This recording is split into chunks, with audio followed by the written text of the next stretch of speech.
Hello and welcome to this episode of Unboxing Russia. My name is Pradnya Bivalkar and with me is Ekaterina Schulmann. Hello. And we are going to talk about all things Russian and Indian today. Today we're going to address a number of issues ranging from fantasies to bodyguards and the fantasies of bodyguards. But I think we'll start with Indian elections, which I'm hearing are at last over. Yes, after about 6 weeks, the elections have come to an end, and now we are waiting for the final results, which are about to come out in 2 days, on the 4th of June. And as predicted, Mr. Modi is looking at a third term with mostly a huge majority. It's just a question of how huge the majority will be. So is it the so-called constitutional or absolute majority, or just simple, modest majority? Like 50% plus or 85% plus? That's the question. So I think they were aiming at about 370. And if one were to believe some polls, they're looking at about 350 seats. The more conservative polls are looking at about 320, 330. Out of? 540, roughly 540 seats. So yeah, so we are looking at a third term of Mr. Modi coming in. And to celebrate that, Mr. Modi has been on a break, on a meditation break, 45 hours, spanning over about 3 days or 2.5 roughly. Has he also been fasting or doing what we know as Vipassana? Yeah, and it has been live streamed, most parts of it. So people have been stuck to YouTube channels and watching him go through the meditations or the different phases. But isn't isolation and being alone with your own soul the very essence of meditation? So he is alone. It's just that he's alone in front of the camera. Interesting. We haven't been to this phase in Russia yet. We just have pictures and videos of our officials awkwardly holding lighted candles inside Orthodox churches during Easter or Christmas. But your president, with all due respect, has not been God sent. Has he not? Indeed. Our prime minister has been God sent. Which he modestly declares himself. Yeah, it's more like a self-realization. This declaration, whatever it means, and I hope you'll be able to explain, has attracted quite a bit of attention in Russia. For example, the infamous or famous Russian philosopher Alexander Dugin, the one with a big beard, said that this is how a real leader should behave himself without undue, reticence, just acknowledging his divine status. Yes. So what exactly did he say? Because coming through the many filters of translation and ignorance, it came down to me, at least, as a declaration of him being either a descendant or a reincarnation of some Indian goddess.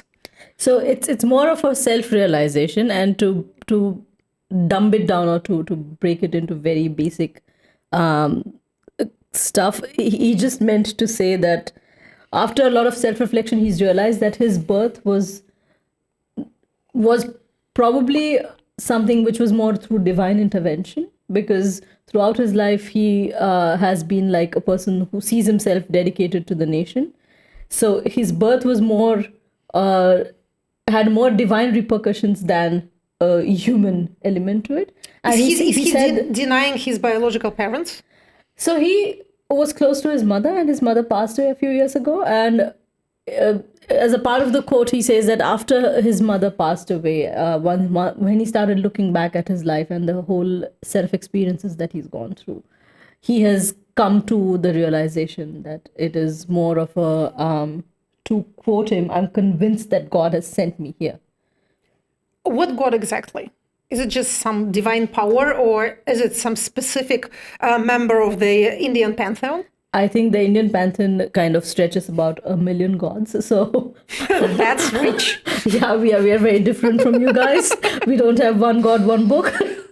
So no, but I think it's more of a broader sense of divinity, because that also allows him to claim a lot of space for himself and not say that I'm a reincarnation of this one particular God.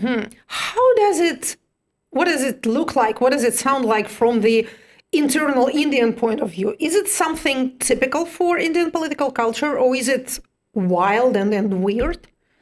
I think it's not anything new, because we have a mentality of comparing or drawing comparisons to divine figures, especially for women leaders, women who have kind of, managed to get a foot in the door in an otherwise very male-dominated space.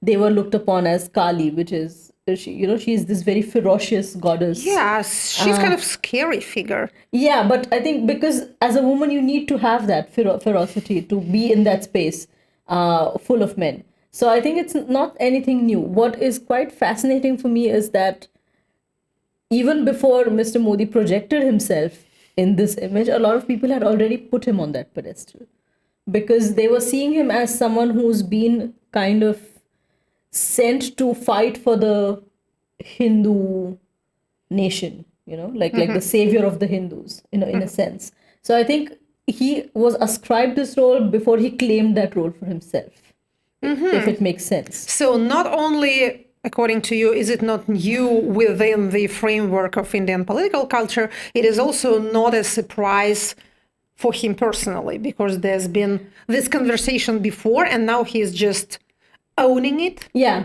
sort of.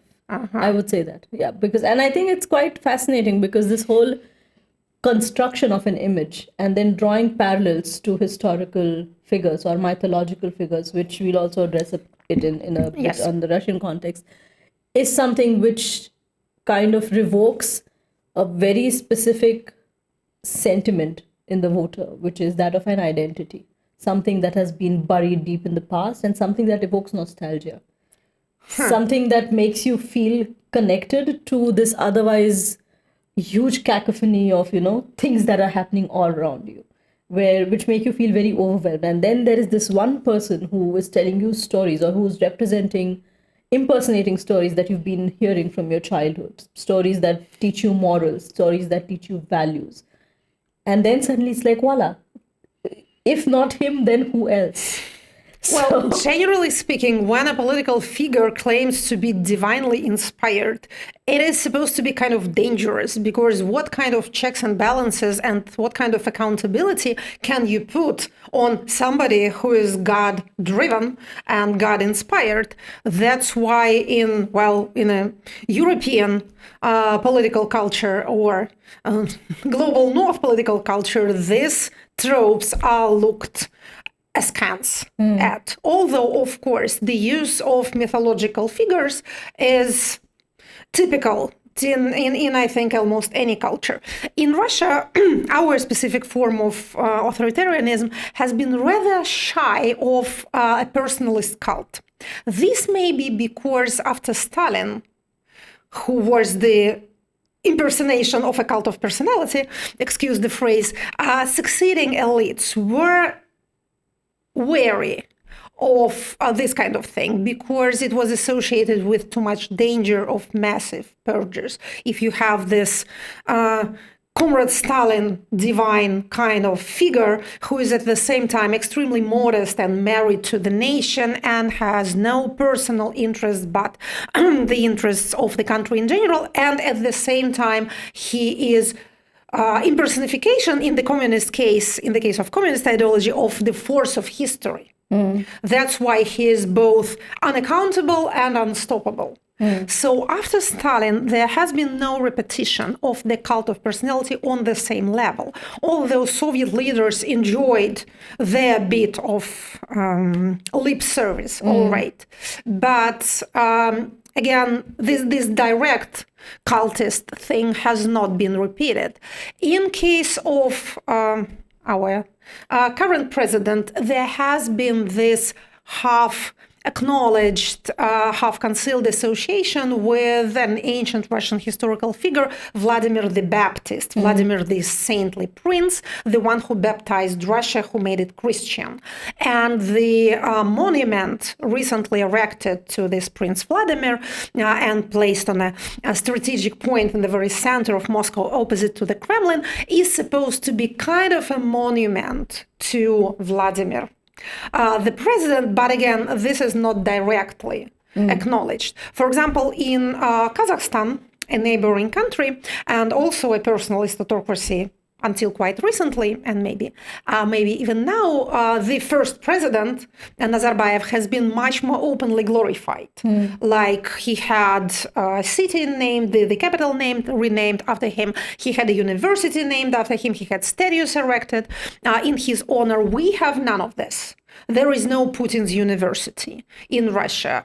There's a street named after him, but that's in Chechnya, a separate region. But the general connection between him as the figure of the present and a restoration of the glorious past is very much impressed upon people's minds, also by means of, if not direct political propaganda, then by means of cultural instruments. India has a fascinating history of cult propaganda. So we have film stars who had 30 years, 35 years, 40 years film careers, and then they moved into politics. And they went on to become some of the most successful politicians in the southern Indian states. Or look at the cult or the whole glorification, larger than life image of Mahatma Gandhi, Indira Gandhi, Jawaharlal Nehru, and now Mr. Modi. So I think India has a history of that, of being, obsessed about that one person, the face, and not the ideology so much sometimes. Do you have biopics devoted to political leaders? Quite a few. And so you have them now about the current leader as well? Not so far, not about Mr. Modi directly, but I wouldn't be surprised if it were to come out in the next 5 years, because now it's like or rather, once he moves into the parliament in the third term, I think there is no stopping him. He's going to be only the second prime minister who will have won the third consecutive election in India's history, after Jawaharlal Nehru, who was the first sitting prime minister. So it's going to be a very monumental moment in modern India's history. So this third term of his, in your opinion, is going to be more glorified than the two previous ones. It will be more unapologetic than ever, and it will be more brazen and in your face. Because he got his ticket from the people. Yeah. Despite all the so-called accusations, allegations of his friends in the West, as some of his followers like to call them, having destroyed the social fabric and India becoming more authoritative and all of that, he can go back to them and say, see, I got the mandate. It was a fair election. It was a big election, and I still got the mandate. So we can say that in Russia, although they can pronounce the words, but there is no ticket. There is no longer an electoral legitimacy. Going back to cultural propaganda, wanted to talk about the films. Yes, Russian state has been investing enormous amount of money into production of films, both cinema and TV series. Online platforms have been receiving governmental grants, budgetary grants. But educational films, or films that are made under the garb of entertainment but have a message? They are supposed to be entertainment, and they supposed to, as the official phrase is, to uphold traditional values. This is the condition on which you get to be funded. Yes, you have to follow traditional values. Traditional values are rather vague, so everybody knows that you can show anything LGBT connected or related in any way.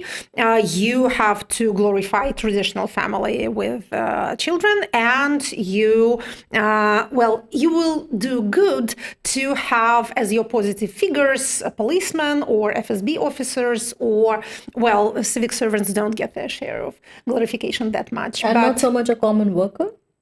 Because one would assume from the outside that, like the glorification of the worker, who is the backbone of a communist society, in a way. Well, since we are no longer a communist society, the backbone of the Russian system is rather a good and honest silovik. I know you're not communist anymore, but since we're talking about nostalgia of being stuck in the past. But what is surprising when we look at the figures, when we look at the statistics of this booming cinema production, is that a greater quantity of this money goes into producing either fairy tale or fantasy films, or even more often remakes of previously popular Soviet movies or even Soviet cartoons. This is also what Disney does. This Recycling. Recycling of previous successors and making cartoons into movies with real people. I think there must be a term for this. Of making cartoons? I know what you mean. It's something like... it's like how the humanization. The new movies were made, like Lion King. Yes. Human elements in it. Yes, I exactly. can't think of the word. So this is what, more or less, what the current Russian cinematography production is doing, and some of its products have been successful. For example, the champion of champions, the blockbuster of 2023 has been a movie called Cheburashka, which is a furry, big-eared, fantastic creature from a very popular Soviet cartoon series. There's a crocodile named Gena, and there's his friend Cheburashka, and together they, live their life. Every Soviet child is familiar with their figures and voices, and the songs in these cartoons are known to everyone. So they've made it into a movie, which, by the way, has given rise to varied reactions on the part of the ultra-patriotic sector. And since they are the only ones given voice, they are more visible than perhaps they should be. The above-mentioned philosopher Dugin didn't like Cheburashka. He said that it's some creature coming from nowhere, and actually, according to the original fairy tale, he was found in a wooden box of oranges. So they unpacked a box of oranges in the shop, and there he was. So he's definitely not Russian. He doesn't have a family. He's supposed to be male, because yes, it's he. And his friend Crocodile Gena, which is short for Gennady, is also male, and they're kind of living together. Is it that traditional? But people have been flocking to see Cheburashka. I haven't seen it.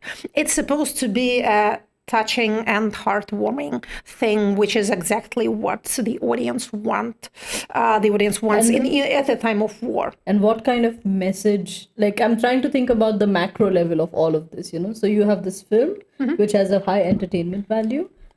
And what value, and in a hidden sense, is it trying to impart to the audience, which then benefits an authoritative state structure? Like, so why should they be paying for this? Yeah. If it's not clamoring for the invasion of Ukraine by the force of Cheburashka and Crocodile Gena. Well, generally, the message is innocent enough. At least the cartoon was all about friendship and friends. Between two men.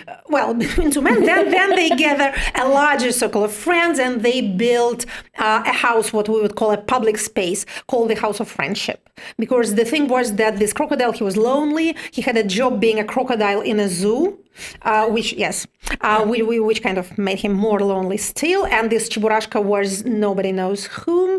And the two struck a friendship together. And then they decided to help other lonely creatures of the same degree of weirdness find friends as well. So again, I haven't seen the movie, but according to the reviews I've been reading, the message is more or less the same. What I think, coming back to your question, the authoritarian state gets from it is exactly the nostalgia. So it's a remake. It's a remake of something that people who are now in their 70s and people who are now in their, 40s have both been watching when they were kids. Of course, nostalgia always sells. We all love to look back at the time when we were younger and the grass was greener and the sky was bluer and life was generally better and more colorful. So whoever sells it gets the profit. But for a political regime that specifically builds its legitimacy on the idea that it has overcome the havoc of the 90s that we've talked a lot about and restored the former glory of the Soviet Union minus the deficit and the poverty, this nostalgia assumes another angle, a political one.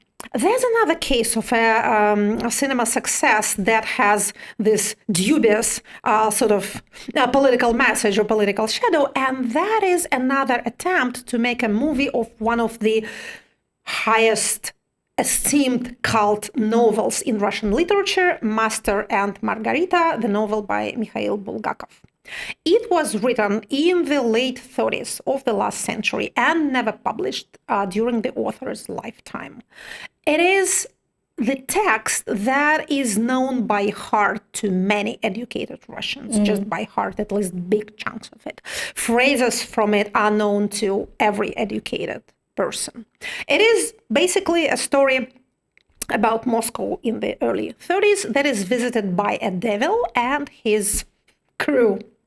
And they judge the new Soviet life of this Soviet capital, and they help a main hero, a writer whose name we are never told, and his nickname the Master, and his beloved Margarita, a married woman who has chosen him as her lover. He gets persecuted because he has written a novel about Jesus Christ and Pontius Pilate, and he gets into a psychiatric ward. Novel is partly mystical, partly realistic. It's part a satirical description of our early Soviet life, specifically of the mores of official Soviet literature and people who benefit from the state patronage and write verse and prose that is expected from them, unlike the hero who wants to write his own thing, who wants spiritual freedom, who wants creative space and can't get it. So it's really a work of genius. It's one of the best novels in the novel-rich Russian literature, and there have been many attempts to make a movie out of it, which is extremely difficult because there's a fantastic side to it. There's a heroine who turns into a witch and flies on a broom. Across Moscow, there's a talking cat. So there are transformations and murders. It's sometimes it gets quite violent. So it's hard to make a good picture of. And in 2024, of all the years in our recent history, there has been a new attempt. I have seen it.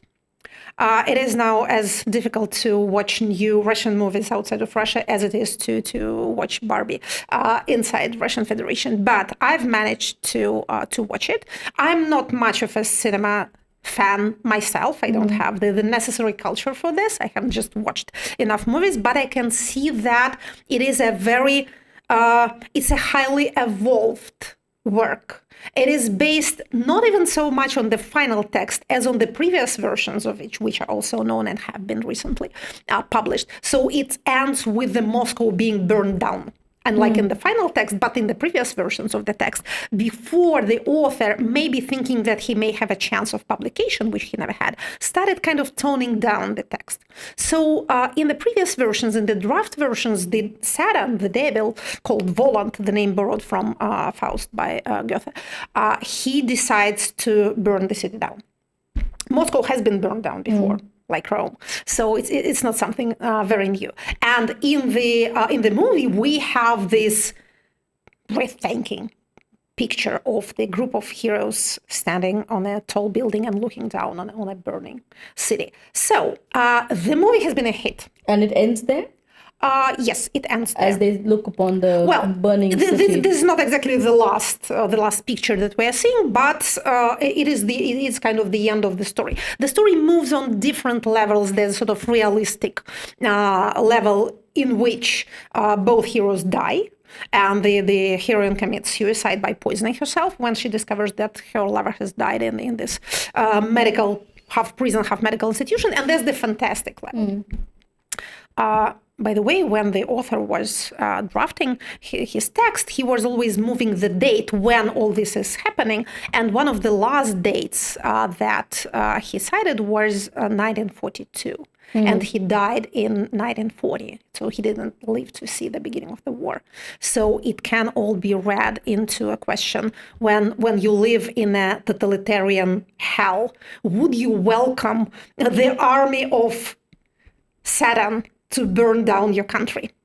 This is the kind of awful choice that some of the Russian intelligentsia have been faced when Hitler came. And some of them were, at least initially, were looking at this invasion as a chance to overthrow the Bolshevik dictatorship. Same for India. Like one of the leaders from the freedom struggle, he actually visited Germany and tried to get a meeting with Hitler, because the principle, my enemy's enemy is my friend.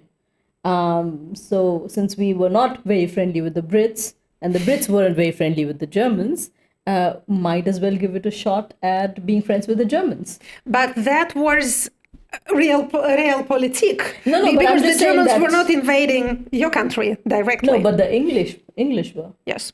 So that's even more understandable. And they had been invading, like they had been there for about 200 years, counting at that point. So no, but that's the first thing that came to my mind when we spoke about this. But I'm also thinking in terms of the image construction, in a sense, because what you just described also reminds me of a variety of cinema that comes out from the United States, where, the US army, quite more than often, or Americans in general, have this very savior mentality, and they are always portrayed in this image of being the saviors, no matter where the conflict is. It's usually the Americans who go and, and save the day. They save the day, be it the very sci-fi kind of films from Independence Day till, like very real war movies, where, of course, the Americans, again, are out fighting for democracy and all of that. So I think there is this huge image construction, and let's not forget the image construction of people back home, for me especially. Yes, coming down from the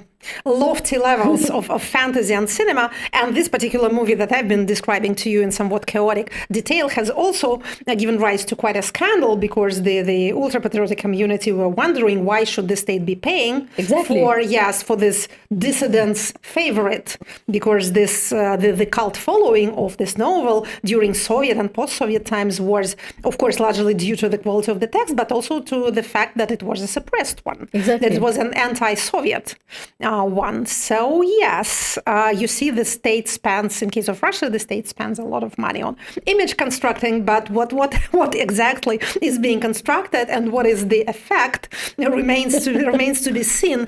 To finalize this complicated story, I may say that, well, there have been a few movies made directly about the war with Ukraine. Okay. Some of them glorifying Wagner, the defunct private military company. Some of them are trying to create the image of the heroes of Donbass. And have they been successful? Not one of them.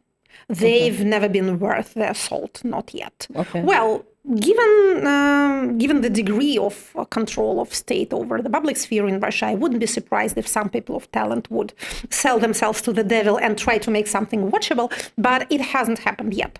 So again, to finalize, you see, people will pay the money to be nostalgic about something, to look at Cheburashka or at Bremen's Musicians, another cartoon made into a movie, or to look at the picture based on their favorite novel, again, which they were reading as teenagers, perhaps, or very young people, but no one, except people who are driven there by force, will pay a kopeck to look at the heroes of Donbass. Maybe it's not nostalgic enough. Maybe the subject... Or maybe it's too real. Too scary to be heartwarming. Or you have your family members who have been enlisted, and you probably have someone you've lost. It's far too real. It's not escapist anymore. But movies about the Great Patriotic War were popular and are popular to this moment. Yeah, but that's another story, because right now when you make a movie about something happening actually right now, where you have a lot of stake invested in it as a person, you can't push it away. Whereas, the things from the past, or things which are a little bit in the past, you probably have gotten over it in a way. So there's a sort of safe distance. In a way, and you have accepted it, that you can't change it anymore. But right now you're in the middle of it. So all that you're trying to do is probably just struggle to kind of, keep yourself above the water. in a way. Yes, and create a safe mental distance between yourself and the things that are actually happening. So, but talking about state apparatus, I think last time we mentioned we wanted to talk about the different organs of the state, and in coordinating and collective bodies, so which may or may not, which may or may not succeed the personalist rule which we enjoy at present. So yes, turning back from fantasies, to real life. Actually, we'll have to say a couple of words about fantasies, but futuristic fantasies. While in the field of cinema production, Russian state is selling the picture of the glorious past rather than the bright future that totalitarian models of the 20th century were so enthusiastic about. In the sphere of practical politics, future is also more or less suppressed, but this specific career move that we're going to mention perhaps has something to do with the future, or maybe not. As usual with the experts, yes, it's either yes or no. So we've been discussing Security Council the Secretary of the Security Council last time, and we have mentioned another council, which is the State Council. Again, it may be a bit confusing, but we'll try to explain what's the difference between the two. Security Council is basically the collection of the chief officials of the country, plus an apparatus, the Secretariat of Security Council, which under the former secretary has reached the imposing number of about 1,000 people. So it's quite a staff. State Council is a collection of governors. It's a collective body with working groups as permanent parts of it, and with meetings of governors as its the substance of it. So governors meet from time to time. The head of the State Council is the president, and there's the secretary, who technically, according to the law, is responsible for organizing those meetings and preparing for them and finalizing them and setting the agenda. So far, the State Council has not been very active. In 2020, it has been put into the Constitution when Constitution was amended. And then there was a lot of talk that this is some sort of collective politburo. You know, in Russia, we're always dreaming, being obsessed with the Soviet Union nostalgia, we're always dreaming of politburo. What is it? Whether Security Council is the new politburo, or whether the State Council may play this role. But it's been mentioned in the Constitution in the vaguest possible terms. And when the federal law on State Council came to the Duma, it did not explain anything. It was what we call a borderline legislation. So it's just, or a framework legislation. It just provides a frame within which you can paint any picture you like, but currently there's not much of a picture there at all.